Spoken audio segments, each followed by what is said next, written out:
ప్రస్తుతం మనం BJP party ఆఫీస్లో అయితే ఉన్నాము. మనతోని బీజేపీ రాష్ట్ర ప్రతినిధి మరియు తాడూరి శ్రీనివాస్ గారు అయితే ఉన్నారు. మాట్లాడించే ప్రయత్నం చేద్దాం. సార్ నమస్తే సార్.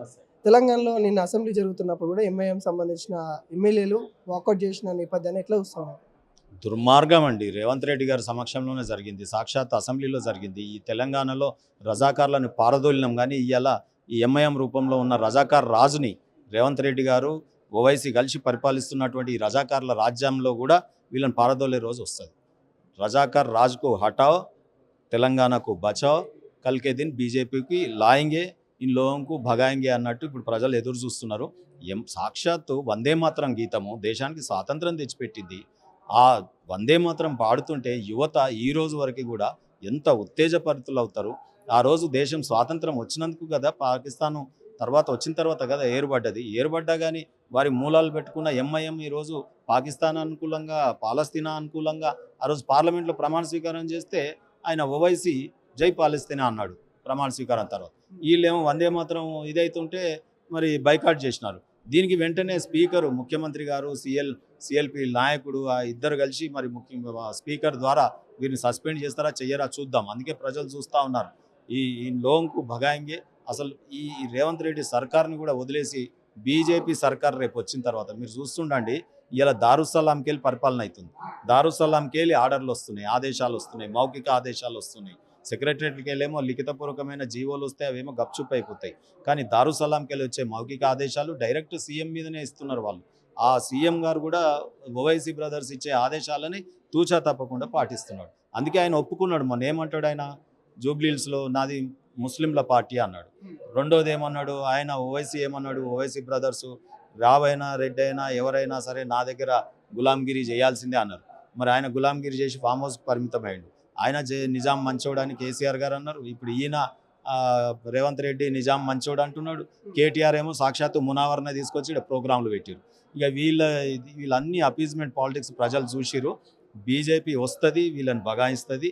తర్వాత నేను ఒకటే మీ అందరి దృష్టికి తీసుకొస్తున్నా, రాజ్యాంగం పట్టుకొని తిరిగే రాహుల్ గాంధీ గారు ఆర్టికల్ 51A చదువుకోమనండి.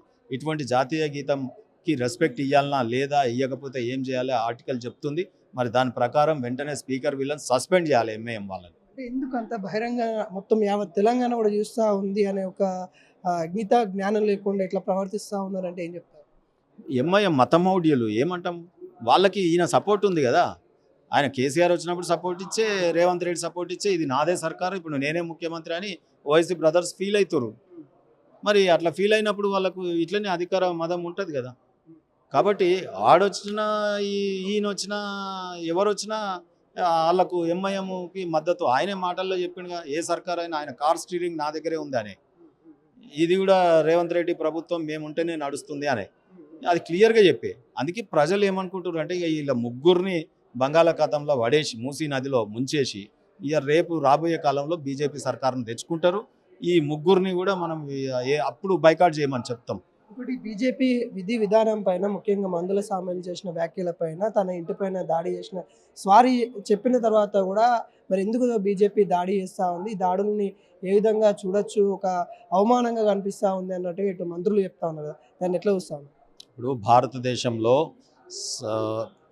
సర్వ మతాలు కానీ, సర్వ ప్రార్థనలు కానీ, సర్వ ఇది ఉంటుంది కదా, చెప్పుకునేటటువంటి కాన్స్టిట్యూషన్ని పాటిస్తామని చెప్పుకుని మరి ఆయన ఎమ్మెల్యేగా ఉండి ఆ రకంగా మాట్లాడవచ్చా? హిందూ మతాన్ని కించపరిచినాడు ఆయన. ఇది కులాల పంచాయతీ కాదు, ఇది హిందూ మతాన్ని. నేను ఒకటే సూటి ప్రశ్న ఇస్తా. ఆయన ఎస్సీ కోటాలో రిజర్వేషన్లో పోటీ చేశాడు. అది క్రిస్టియన్ మైనారిటీ కోటనైతే కాదు కదా. అట్లుంటే బీసీ కోటాలో చేయాలి ఆయన, బీసీసీ. మరి ఇప్పుడు హిందూ ఎస్సీ కోటాలో రిజర్వేషన్లో ఆయన ఎమ్మెల్యే అయ్యి ఈ మాటలు మాట్లాడవచ్చా? హిందూ వ్యతిరేక భావజాలాన్ని, విషయాన్ని కక్కొచ్చా? సో కాబట్టి ఇవాళ సామ్యూల్ గారు చేసింది చాలా పెద్ద పొరపాటు. ఆయన ఎమ్మెల్యేగా ఉండి ఇటువంటి పొరపాట్లు చేయొద్దు. ఈ రాష్ట్రం అంతా అల్లకల్లోల పరిస్థితులు ఈ కాంగ్రెస్ బీఆర్ఎస్ వల్ల జరుగుతూ ఉంది. మనం చూసినాం మొన్ననే డ్రగ్స్ డీల్స్ ఏ రకంగా జరుగుతూ ఉన్నాయి. ఈ ఫామ్ హౌజులు, పరిపాలన, ఈ కల్చరు తెలంగాణ నిండా ముంచుతున్నారు. అర్జెంటుగా ఈరోజు నిజంగా కూడా డబుల్ ఇంజన్ సర్కార్ వస్తే బాగుండు అని ప్రజలు భావిస్తున్నారు. రేపు వచ్చిన తర్వాత ఇటువంటి వాళ్ళ నాలుకలన్నీ కూడా తెగిపడతాయి. ఎట్లా అనిపిస్తుంది సార్? అంటే ఈ 2 సంవత్సరాల కాంగ్రెస్ పరిపాలన దాదాపుగా 2.5-50% కాలం అయిపోయింది. ఎట్లా అనిపిస్తుంది? ఫెయిల్. గతంలో వచ్చిన ఆయనకు 0 మార్క్స్, ఈయన తొందరగా ఫెయిల్ అయిపోయింది. 2.5 ఏళ్లలోనే ఫెయిల్ అయిపోయింది.